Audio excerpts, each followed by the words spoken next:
The most important decision you can make above any on the face of the earth is deciding that no matter what happens in your life, no matter what happens, you're gonna live in a beautiful state.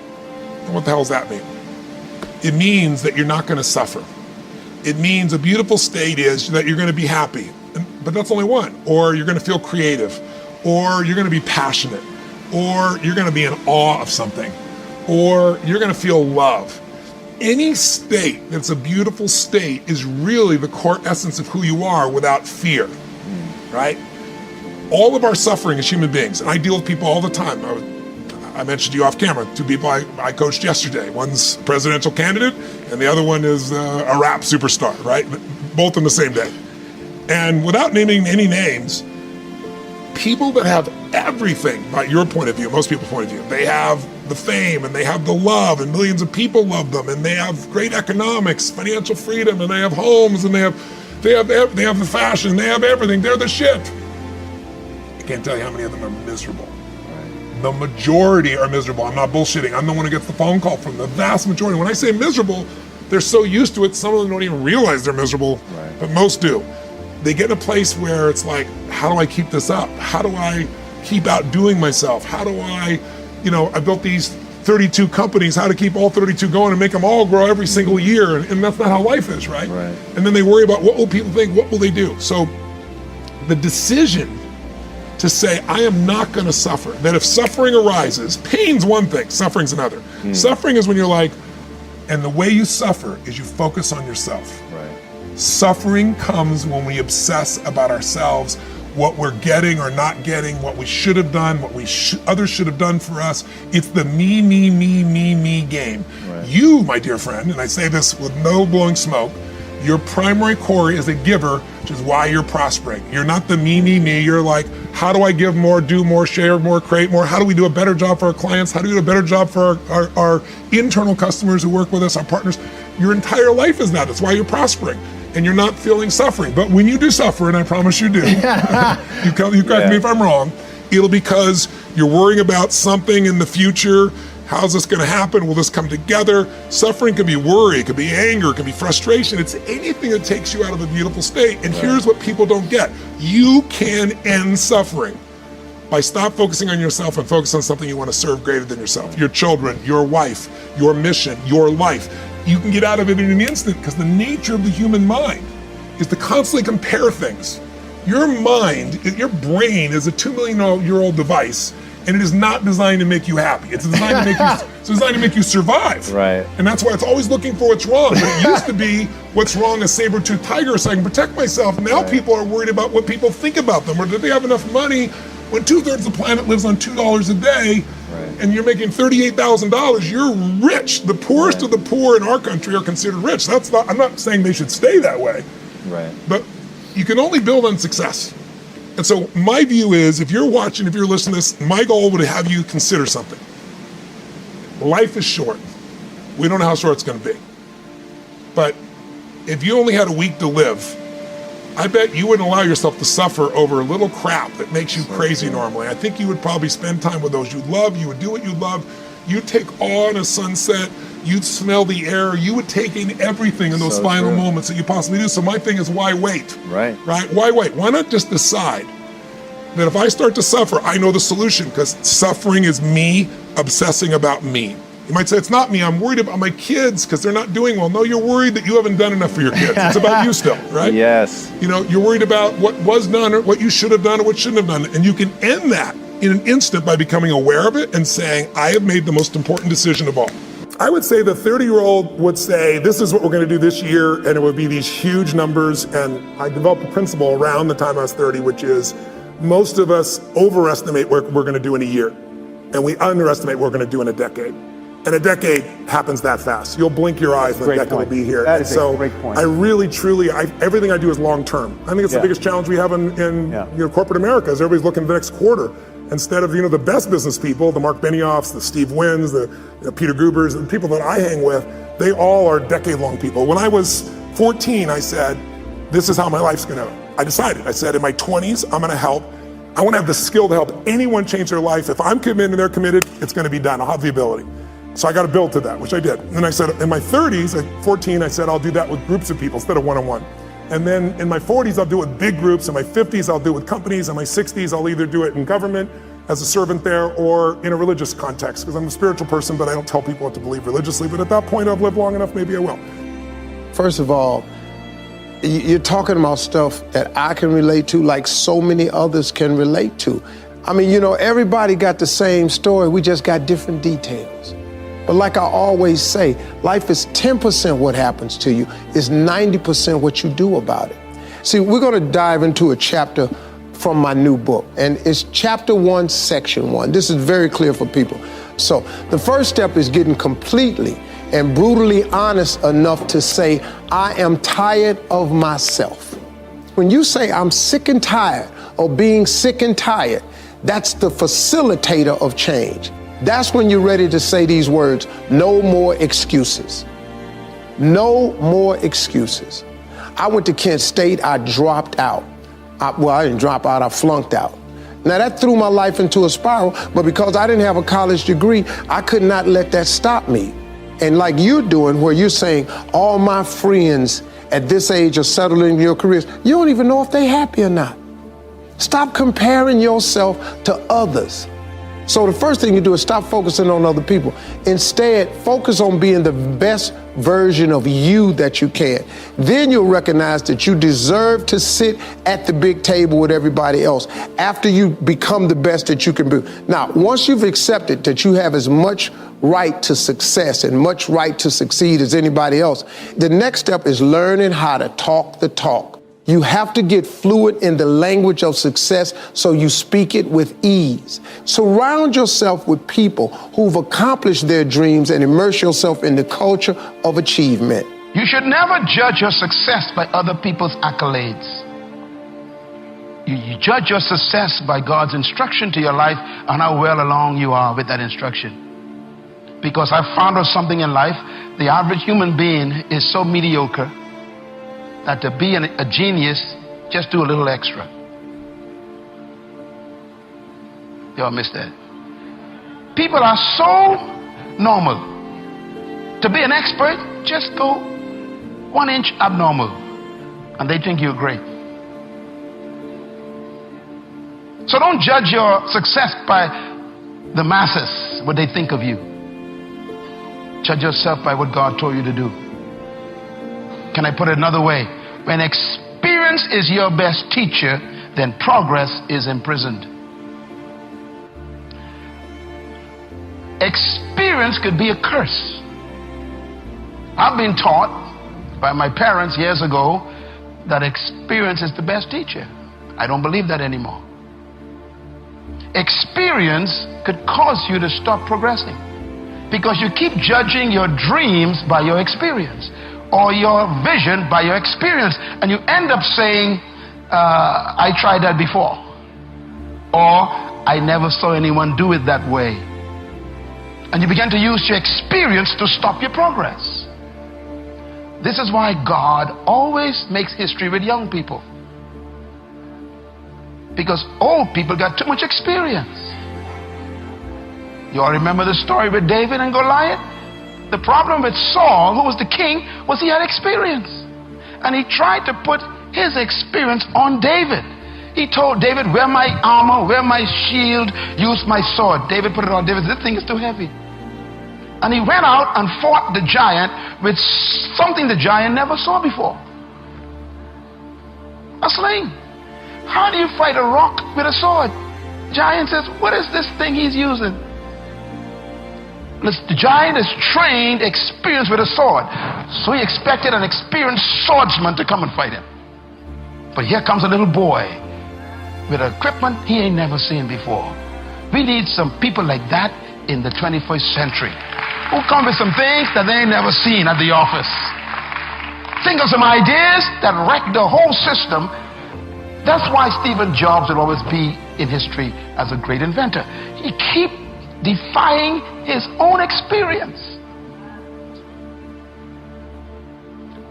I was reading his watching a documentary on him 2 weeks ago, and they said that when the iPhone came out, they said to him, that's it. You're the ultimate. This is it. He said, no. And he came up with this idea about the iPad. And he said, the people in the company said, it will never work. Why? It's an abnormal size.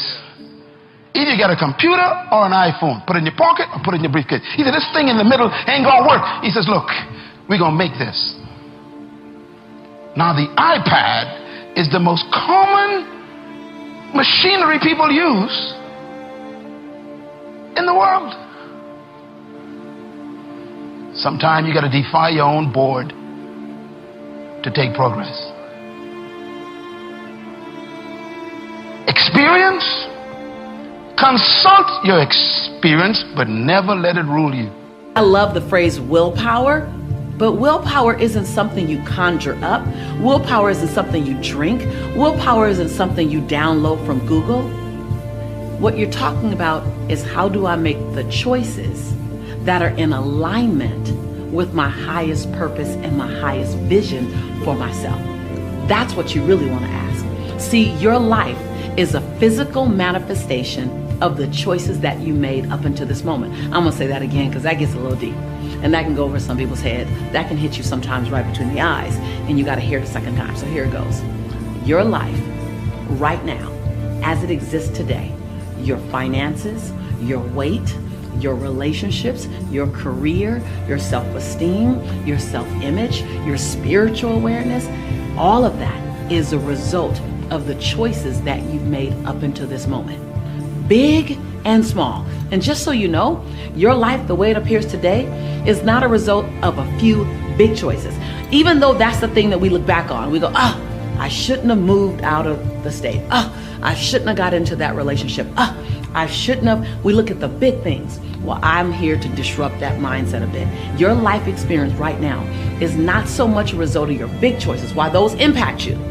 It's really a result of a bunch of small little choices made consistently over a long period of time.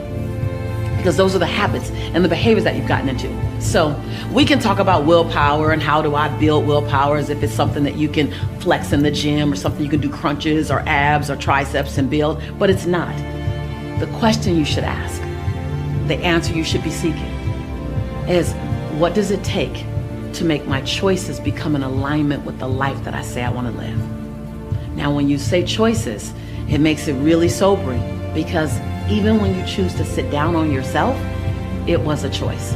So I ask you in this moment, what will it take you to decide to make the choice today? Don't even think about tomorrow, don't think about next week, but to make the choice today that's in alignment with your health goals. Make a choice today that's in alignment with your financial goals. It's the small things. It's the extra visit to Starbucks. It's the extra biscuit. It's the getting up early. It's 10 more crunches. It's doing squats every time you go to the bathroom. At least that's what I do. I do 10. I do 10 every time I go to the restroom. I'm already there. I'm just going to keep on going just because I want to stay in alignment with my goal. And my goal is to have a body that at least creates a double take or a triple take, maybe. I don't know.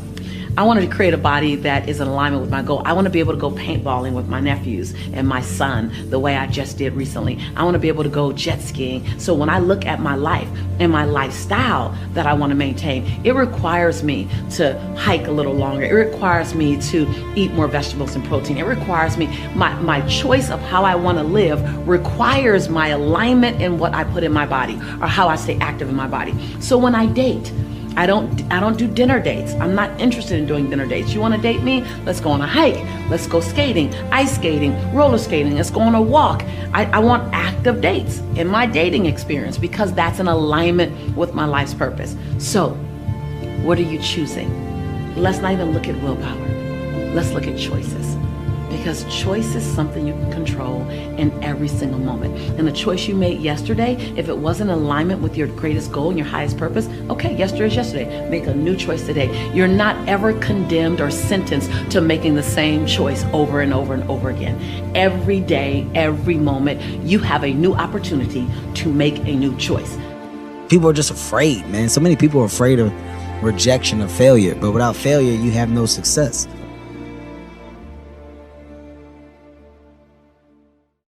Hunger, I believe, is even more important than intelligence. Intelligence is so important, but there are a lot of very intelligent people that never maximize their capability. How many know somebody very smart that can't fight their way out of a paper bag? Say aye. So intelligence is so valuable, but hunger is even more. And if you've come to a program like this, I know the hunger is there. But the second thing it requires is a massive amount of energy. Because what I've found in life is many times people have the ability to do things, they know what to do, they just don't do it. And a big part of that is energy. So when I was back there feeling the energy, we got the music, it's so quiet in here. You're being quiet right now. Most of you are doing what you've done most of your life when you went to an education environment. And what is that? You're now learning the way you did when you went to a 20th century school.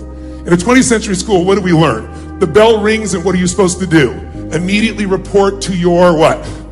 Position. And when you get to that position, you're supposed to sit down and start a conversation with the people around you. Is that right? You're supposed to initiate. Is that right?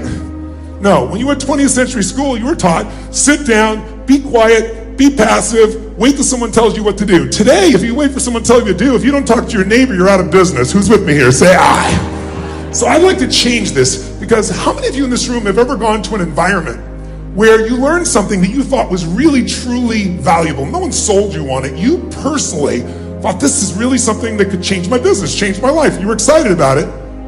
But when you went home, you literally never applied a bit of what you've learned. Who's ever done this before? Raise your hand, say aye. Oh, come on. If you're not raising your hand, you lie about other shit too. Raise your hand, say aye. Who's done this more than once in your life? Say aye. Who still feels intelligent? Say aye. So we're all smart people. Why would smart people learn something, get an environment like this, and then not maximize it? It's because we've all been conditioned by our traditional education, which was designed back in the 19th century, 20th century, where you're designed to get a job where you were supposed to report at a certain position, someone told you what to do. Basically, it was an assembly line. Today, that's not true. So I like to break out of that, because research shows if you sit and listen to me passively like you are right now, you're being very nice, smiling, nodding your head, being sweet, I appreciate it. But if you do that, research shows 3 months from now, you'll remember about 10% of what was said, which basically was wasting your time and wasting mine too. I don't want to waste yours, much less mine. So if you listen and take notes, it jumps up to the 40, 50 percentile, even if you never look at the notes again. Because just writing it down drives the groove deeper. So I'd encourage you to do that. I don't see many of you with any form of notes, but I know you have your phones. Some of you do, but if you have no notes, you must not have had a very high expectation of much value coming out of the session, clearly. But thirdly, if you physically engage your body, which is what I like to do, your voice, your body, your energy, engagement is part of what we're going to talk about here in business. It's at the most pathetic level in a long time worldwide. Even though we have all these tools for productivity, we have all these tools for distraction. And as a result, most people are not maximizing. So if we want to transform, the thing we really need to be able to shift is get ourselves engaged at a different level. So what I'd like to ask you to do is, from here on out, if you're willing to, is let's start with some energy. Because let me ask you a question. If you have two people in a relationship, let's just go intimate for a moment.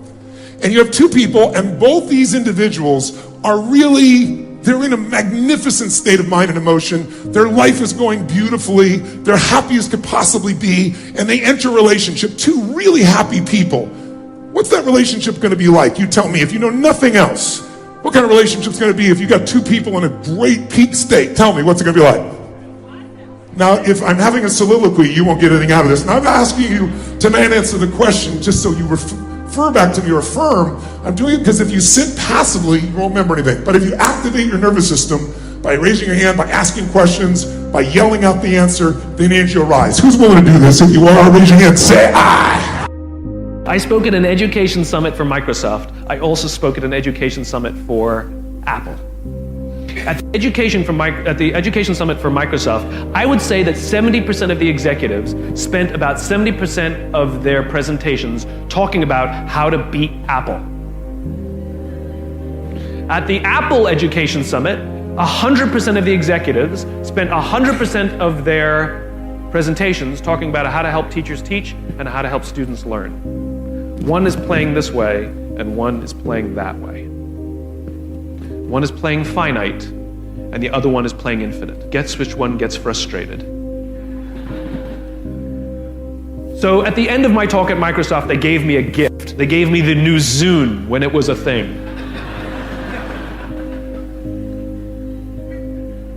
And let me tell you, this thing was spectacular.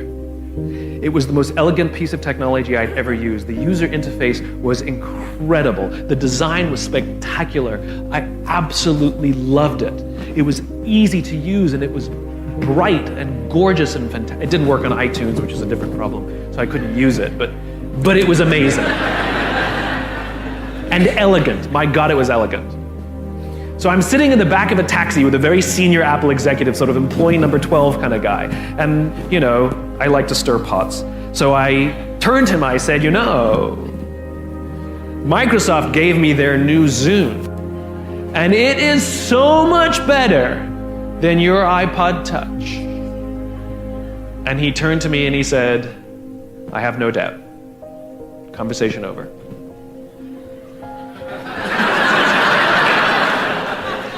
Because the infinite player understands sometimes you're ahead and sometimes you're behind. Sometimes your product is better and sometimes it's worse. The goal isn't to be the best every day. The goal isn't to outdo your competition every day. That's a finite construction. If I had said to Microsoft, I've got the new iPod Touch and it's so much better than your Zune, they would have said, can we see it? What does it do? React, react, react, react.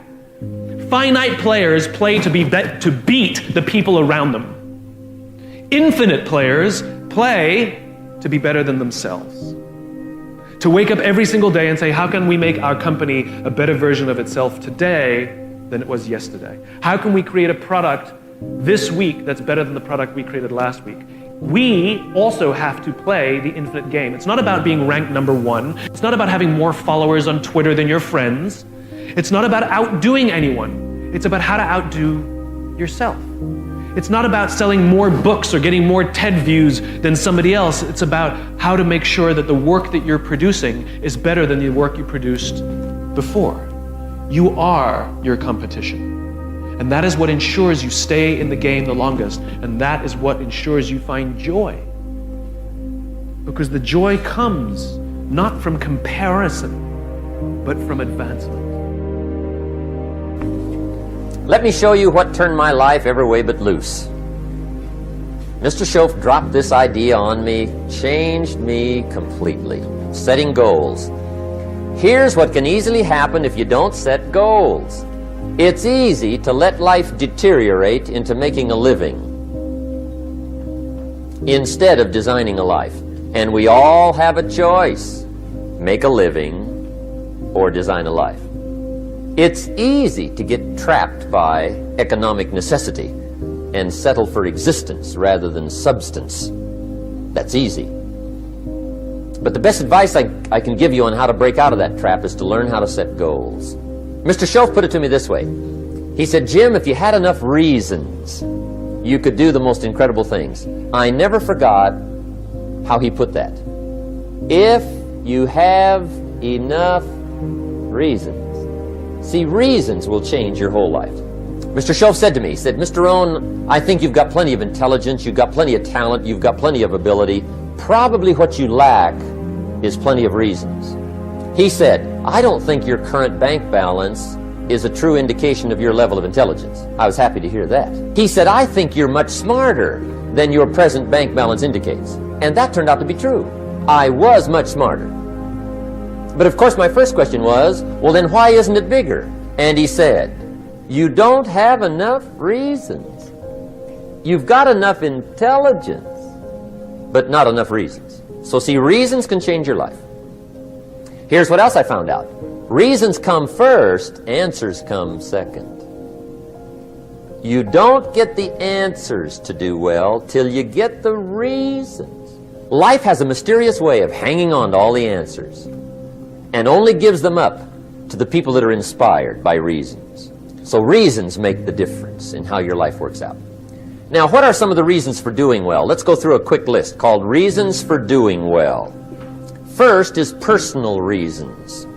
Some people do well for recognition. Some people do well for respect. Some people do well for the way it makes them feel. They love the feeling of being a winner. Those are good reasons. I have some millionaire friends that keep working 10, 12 hours a day, making more millions. And it's not because they need the money. It's because they need the joy and the satisfaction and the pleasure that comes from being a constant winner. And see, it's not just the money anyway. It's the journey, not the money. Once in a while somebody says to me, boy, if I had $1 million, I'd never work another day in my life. That's probably why the good Lord sees to it they don't get their million, right? They'd quit. They'd quit.